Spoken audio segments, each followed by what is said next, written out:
People get to this point and they suddenly go, wow, I've got queens. And then they go, right, how do I deal with the incubator stuff? Because I haven't had a chance to learn that.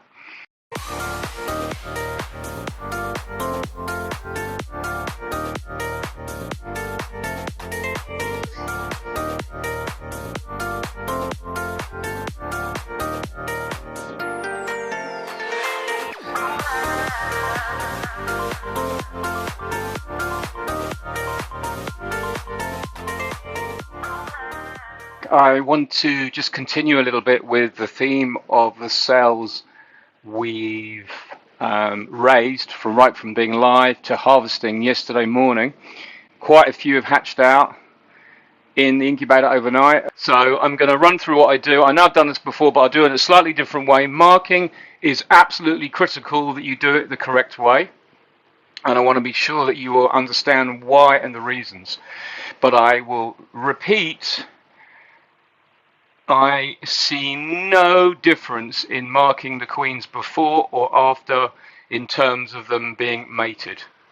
I don't think that a drone that is on his birthday wish is going to be out there worried about whether she's got a white dot on her neck, because at the end of the day, it's the drone's job to get to that queen, and her pheromone will override everything that he sees. Once he gets near that queen, he will be going hell for leather to mate with her.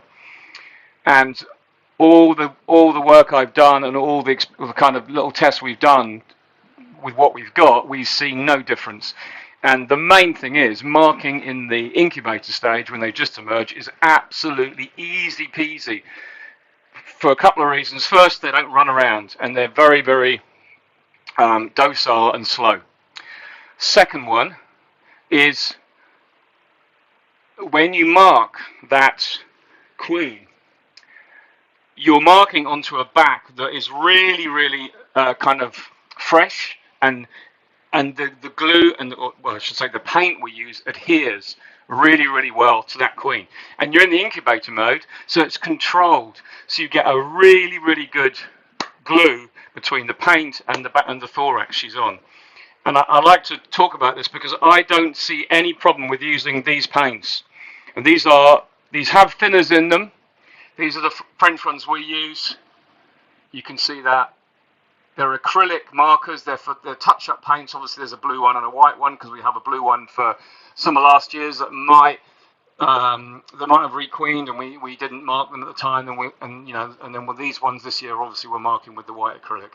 But I see no issue at all with using that, because if you're marking them correctly and marking the thorax, this does not penetrate it, because the thorax is like a bit like maybe your nails or that kind of material in relation to the body of the bee, of the queen bee. It's very hard, and it's probably the hardest part of the bee. So it's just like painting onto plastic or a very hard enameled surface. The paint adheres really well.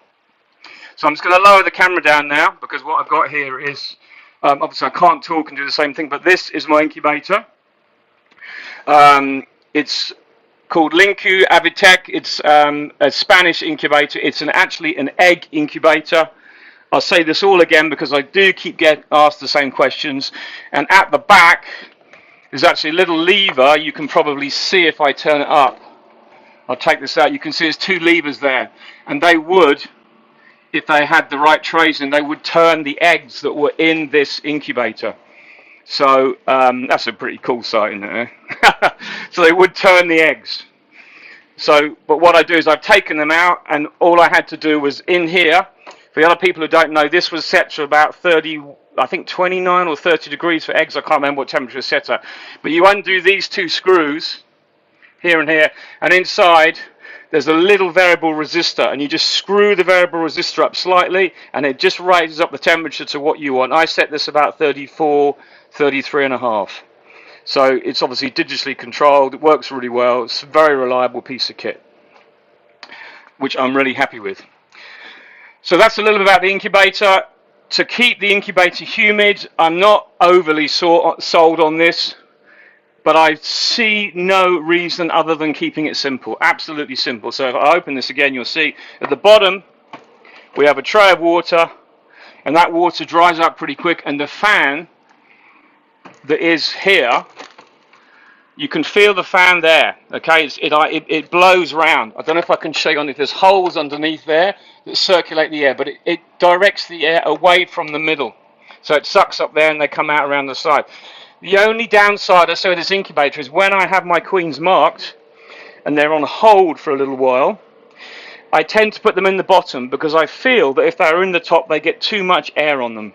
And they have a breeze on them, which isn't very good for queens. They don't like it. So I put them underneath when they've been marked. These are all marked, except these last few at the top there. I'm going to mark those in a minute with you.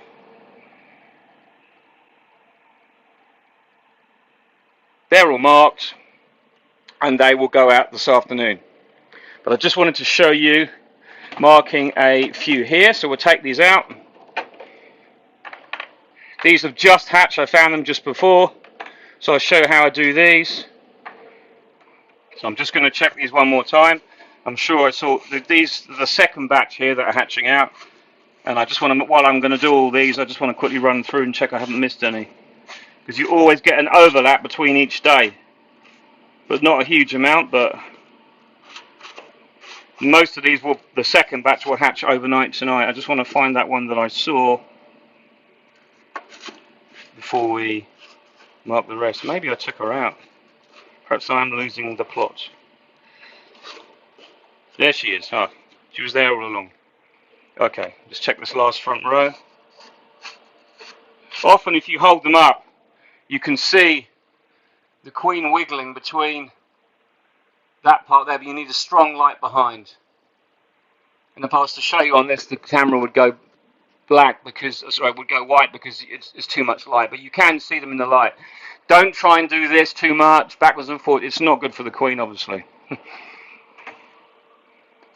Okay. So, all about marking these queens. As I said, I see no actual problem with the queens being marked before they go out for mating. Absolutely none whatsoever. And I've seen no evidence to say that. But so the queen has hatched out and she was like this vertical. There she is inside. Nice big. These are Mark and daughters. She's left the cap there, flapping around. Smallest shell, but a nice big queen inside. So what I do first is I break off this piece. And what that does, it means the queen can't go back in and get stuck inside. Often she'll want to find any last remnants of the raw jelly that's in there. And she'll want to eat that. So if she goes in, she can get stuck and then you don't see her. And then you think, why isn't that one hatched? And when you do find her, it's too late. So next job is you've got your queen there. Okay? Pick her up. This is how I handle my queens, okay? It doesn't matter how many times you do this. It's just practice. If you hold your queen like that, she can't go anywhere. You can hold her by the wings. So look, no problem at all. She can't go anywhere. But that's not ideal. She's not mated. We don't want to stress the wing muscles out that are just forming. When I mark my queens, I like to put them in my fingers like this, and I hold them so that the antenna is the furthest part away. The antenna is, so the abdomen is hanging this way. So what I do is when I get my paint, you wipe off the excess. So important to wipe off the excess paint, okay? If you're not happy there's too much, a blob runs down, you'll have problems. But when you mark her, you're marking from the wings forward. So you don't ever get any chance of touching the antenna. Because if you get paint on that antenna, you might just as well kiss goodbye to your queen, because you've ruined her, because they'll kill her. Okay? So then that queen is marked. In back goes the brush. She goes back in the cage this end. Just dropped her. In she goes. Come on, in you go. Right, so she's in the cage. Now, feed for the queen. In the top of these Nico cages, they have little holes there that are either for feed or they might be for just strengthen the cap, I don't know, but they are perfectly built to take feed. But what I do is I just get a pot of honey that's got some liquid honey in the bottom, and I get a wooden little spatula, and I literally just put a bit of honey in the corner. And then what I do is I wipe off the excess. Do not leave any honey on the cap itself. Make sure that the honey is completely in the groove. If you leave excess, she will get covered in it and she does not have anyone to clean her. Okay? So we're going to put the queen back in. She's now marked. She's fed. In you go. When you close the top, just make sure she goes down the other end of the cage first before you snap it shut. Because if you trap a leg in here, when you close it, it's likely she'll be superseded because the legs are important in the queen laying procedure. Okay, she will not be working properly. So I'll just do a few now and you can see how quick it is. So what I tend to do, as I said, is I break the top off. That's the cell. Break that off. That goes in the bin. I pick up the queen. You can juggle her in your fingers. Doesn't matter. If you're trying to catch her again, move your fingers away underneath like this. And then that puts her legs in the right position. See how she's not going anywhere there? She's trying to go forward, but she can't. Just hold her between your fingertips like that. Get your paint. Mark her. If you get a tiny bit too much on the base of the wings, it doesn't really matter, as long as it's a tiny amount. But you're not getting anywhere near that thorax, near the antenna. So I put her back in there for now. Or you can let her wander around for a minute, it doesn't matter. And then the other end, I open this up, I put my finger over it to stop her coming out, so she's in there. And then I put the honey on. Just one segment, they don't need a lot. You imagine that honey is quite a bit there. You don't need much. And just close it up. And immediately, she'll smell it and start going towards it. See, she's on it already. And that's what you want. When you open them sometimes, you can twist them. There's the queen. She's stuck between the inside of the cage, so the outside of the cage, and just make sure she's clear, because if you twist it away, sometimes she can get killed. See how she's been gnawing through that? Sometimes they chew the side of the thing down. She's a nice big queen. She's facing the other way, away from she's facing into my fingers. Get the paint. Too much. Remember to check. I don't know why, I'm sitting here with my glasses in front of me, and because I'm old, I can use glasses now, and it actually is an awful lot better marking with glasses on. Nice big abdomen, not fully formed yet because she's only been emerged like a couple of hours. Back in she goes. Finger over the end. Honey in the hole. Wipe off the excess. Leave it clean. Okay, turn it round. Close it down. Make sure she's out of the way. And she's on the honey already. That's the problem. You've got to be careful you don't squish her. That's fine. She's clear now. I'll do one more. Twist it out carefully. Nice size cells. There's not much in there.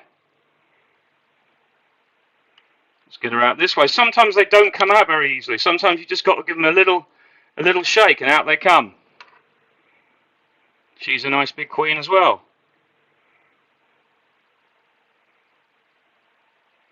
You just need practice. See, move your finger away. It moves the legs in the right place. Then you can hold her in that finger. Then you can hold her in there. Keep doing that until you're ready and you feel you've got her securely held. Then when you're ready, get your paint. Marker. There you go. Easy peasy. She's not damaged. Back in she goes. Just take your time. Hold your finger over the top till she goes somewhere else. She can't go anywhere there. Little shake if you want to, just to move her down. There you go, she's gone down. Put your thumb over it. It's just about technique. Take off the excess.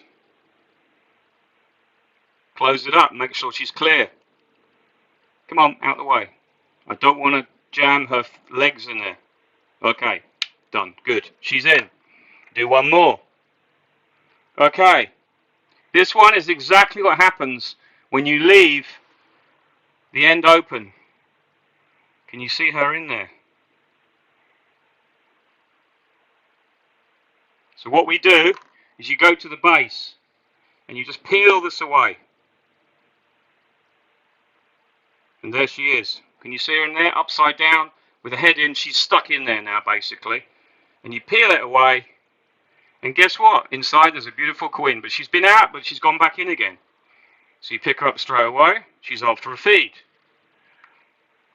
So I'm going to put her straight back in the cage. In fact, I'll mark her. I've also got her in my hands. I'll mark her now. But that's what you got to. That's when I used to lose quite a big percentage of queens because I didn't realise they were going back in the hole into the existing cell. Back in she goes. Cap back on. I'm just going to put honey in the other end. Down you go. Okay. Yeah, she was going back into the existing cell and getting stuck. And by the time you find her, she's too weak. And there's nothing else you can do. So, I've got 3 more to do. I'm going to do all these while I'm here so you can see. Look, she's gone in as well. Another one. So let's peel this one off. Nice size cells. They'll come away clean. See, she's in there. After some extra protein. After something.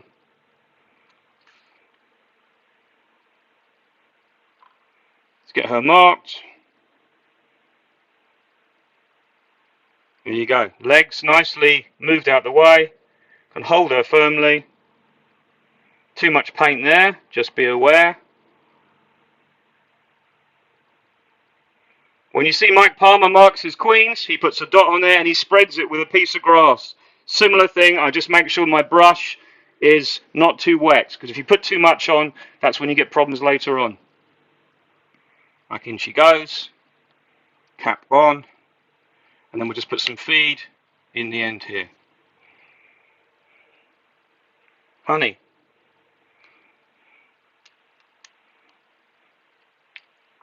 Wipe that clean. It's all about process. Go on, down you go. See, she's trying to get out and I don't want her. She's fallen down now. Brilliant.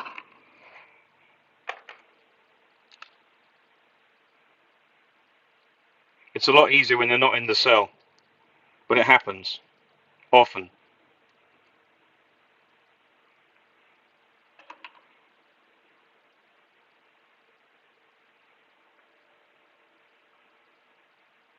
See that lovely shiny thorax there? Nice and clean. You imagine doing this after she's mated. It's an extra job to do. You've got to find her. And you usually can't find her because she's now big and she's mated and she's with all the other bees and the colony's growing.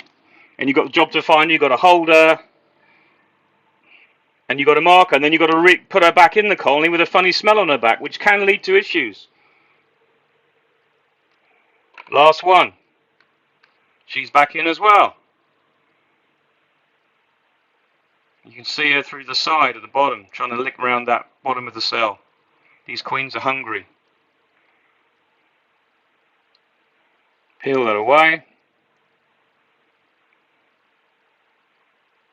Did it a different way this time. See, she's still fine though. There you go. Grab her by the wings if you want, or we'll grab this one by the body. She's not huge, but she'll still be absolutely fine.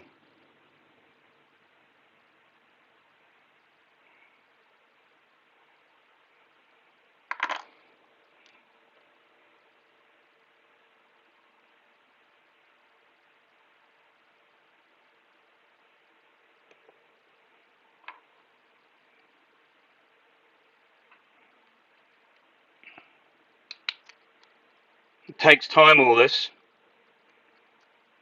but I think it's a better way of introducing a virgin that you know is hatched. So, they're done. Straight back in the incubator. And what I do here is I keep the ones that hatch first on one side and the ones that have just hatched on the other side. So they'll go back in.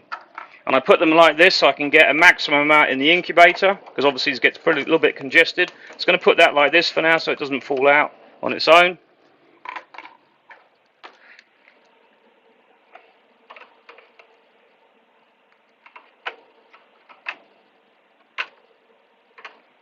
They're in.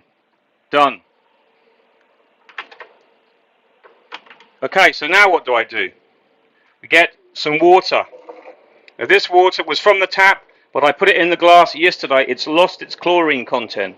So it's as good as pure, well, not pure water, but it's pretty safe.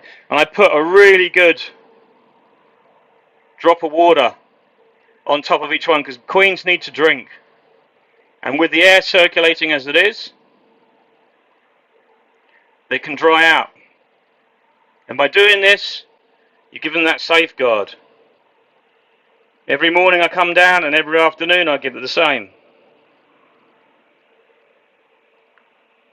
There you go, done.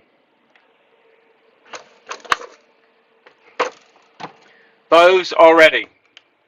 So I actually don't like putting them out into the hives until they've had at least 5 or 6 hours in the incubator after hatching, because when they do come out, they're very, very soft. So that is a really good way of actually getting them ready to start. I say you get a running queen in.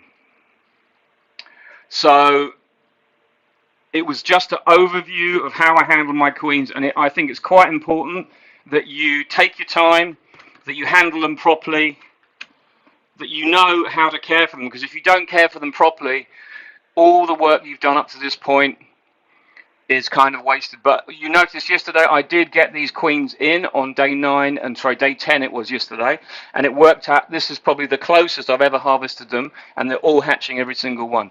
And there's definitely evidence to say that if you start messing with them on day 5 and 6, taking them out, looking at them, see what they're doing, that's when you're going to get problems with not hatching, because the larvae move and they become damaged by your movements. It's so important if you want to get the results. So we've got one more graft I'm going to do now, and that will bring me into early August, and that's the end of it for us. That's pushing it anyway. So I'm putting these queens into nukes I made yesterday and the day before, and also today I'm going to try and harvest 15 queens in my mating yard that I've got in mini nukes that are too big in colonies, but I'll give them a second body as I do it so they have more space as the brood hatches. But they're laying queens and they've really had time to lay well, which I like. I don't know if you want to really see more on queen rearing, watch Bob Binney's YouTube channel. It's absolutely fantastic. He's visited beekeepers who raise queens in Florida, and I find that's absolutely mind-blowing, the level of accuracy and control they have on how they do it. It's really interesting. It sees a different perspective, and you really see it from someone else who does it a different way, but we're all doing the same thing, they just do it a different way, which is why it's so brilliant to have that chance to see that. So go to Bob Binney on his YouTube channel and have a look at the Queen Rearing in Florida series. I think he's done about actual 4 or 5 separate videos on different people he's visited, which is really, really, really cool. A massive operation. I mean, I've never seen such a big queen rearing operation. Totally awesome, and we're all doing the same thing. We're all making colonies hopelessly queenless in some way, whether it's above a double excluded board, or whether we do it my way or someone else way. We're all getting that response from the queens from already strong colonies, so they immediately raise enormously good cells. So that's absolutely fantastic. So have a look at that. But I've seen posts on, for instance, Facebook forums, and people are going, how can I guarantee I'm going to get best sales? There's no guarantee. The best way is just to try and keep trying, and you will find a method that works for you. So I'm getting these in the colonies today, tomorrow, and all this week. I've got another batch of 3 grafts to come out tomorrow and the day after. and I'm going to be introducing those to nukes as I make them. So I'll do a little bit video on that, because I use a different method now for introduction. Another one, yes, another method, but it seems to work pretty well. So enjoy the rest of the week, and I'll speak to you again soon. Bye for now.